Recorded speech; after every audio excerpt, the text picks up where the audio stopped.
오늘은 생명의 삶 5일차 고통 속의 탄식 태어남을 저주함이라는 제목으로 함께 말씀 나누겠습니다. 오늘 본문은 욥의 세 친구들이 찾아온 뒤에 7일간 침묵하다가 드디어 욥이 처음으로 입을 여는 장면입니다. 2장에서의 욥의 마지막 말이 무엇이었습니까? 2장 10절에 보면 그가 이르되 그대의 말이 한 어리석은 여자의 말 같도다. 우리가 하나님께 복을 받았은즉 화도 받지 아니하겠느냐 하고 이 모든 일에 욥이 입술로 범죄하지 아니하니라 라는 말을 끝으로 이제 욥이 침묵을 하게 되지요.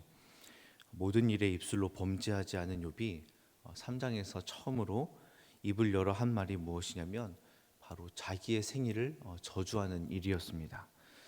특별히 오늘 본문 1절에서 10절까지 말씀은 출생보다 더 근본적인 모태에서 잉태된 날, 그러니까 어머니가 임신한 그날을 저주하고 있지요. 욥이 서로 반대되는 언어들을 사용해서 어머니가 자신을 임신한 그날을 부정하고 싶어합니다. 3절 말씀을 보시겠습니다. 내가 난 날이 멸망하였더라면 산의 아이를 베었다 하던 그 밤도 그러하였더라면 라고 말을 하죠.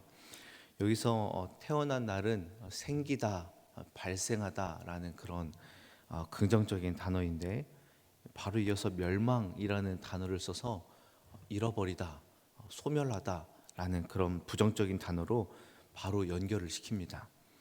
4절도 마찬가지입니다. 그날이 캄캄하였더라면 하나님이 위에서 돌아보지 않으셨더라면 빛도 그날을 비추지 않았더라면 빛과 어둠이라는 대조를 통해서 자신이 태어난 날이 어둠과 같은 날이 되어서 하나님이 그날을 기억하지도 않고 하나님이 그날을 찾지도 않고 하나님이 그날을 신경 쓰지 않았더라면 참 좋았을 것을 이라고 이야기를 합니다.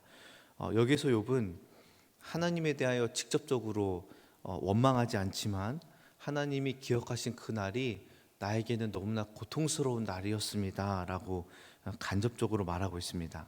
그리고 이 고통이 얼마나 심각하면 내가 태어나는 엄마 뱃속에 있었을 그때가 단 한 줄기의 빛도 없었더라면 좋았겠다라고 고백을 하죠. 9절을 보겠습니다. 그 밤에 새벽 별들이 어두웠더라면 그 밤이 광명을 발할지라도 얻지 못하며 동틈을 보지 못하였더라면 좋았을 것을. 여기서 새벽별은요 다가올 그 다음 날을 의미를 합니다. 곧 다가올 그 빛의 날, 낮을 의미하기 때문에 욥은 그것을 지금 부정하고 싶은 거죠. 새벽에 비추이는 희미한 별빛조차 사라지기를 바라고 내가 태어나지 않도록 동이 트지 않았으면 좋겠다라고 지금 이야기하고 있습니다. 여러분, 이렇게 욥이 계속해서 부정하고 있는 자신이 엄마 뱃속에 임신된 날, 자신의 출생 자체를 부정하고 싶은 그 날은 사실 누가 허락한 것입니까? 네, 하나님이 허락하신 날이고 하나님이 자신에게 생명을 부여한 날이지요. 즉 욥은 자신의 존재 자체를 부정하고 싶을 만큼 너무나 힘들어하고 있어서 자신의 탄생과 자신이 임신된 그 모든 관련된 것들을 저주하고 싶고 싫어하고 싶습니다. 그리고 생명과 빛으로 대표되는 하나님을 어떻게 보면 간접적으로 대조적으로 보고 있습니다.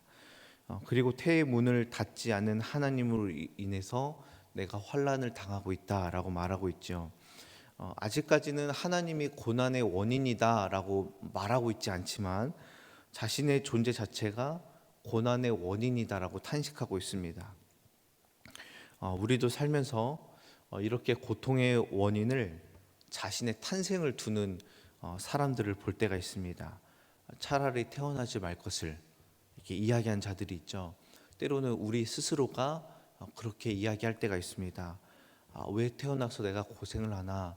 우리 엄마는 왜 나를 낳았나? 라고 고백을 할 때가 있죠.